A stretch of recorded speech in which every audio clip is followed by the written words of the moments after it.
To install WhatsApp on your Samsung Galaxy Watch 9 is easy. You're going to start by opening up the app screen and then selecting the Google Play Store. From here, you're going to use the search function and you're going to just type in the word WhatsApp and then you're going to search. You should see it listed in the search results, so go ahead and select install and wait for it to be downloaded onto your watch.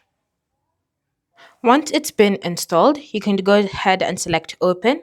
And then from here, it should prompt you to continue on your phone.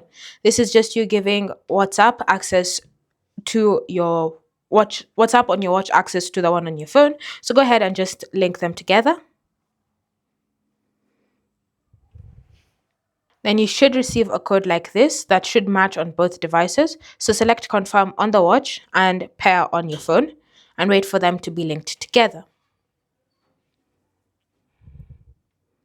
Once they're linked together, the chat should now start loading on your watch. So you can just select dismiss. Now you can be able to see all the previous conversations that you've been having.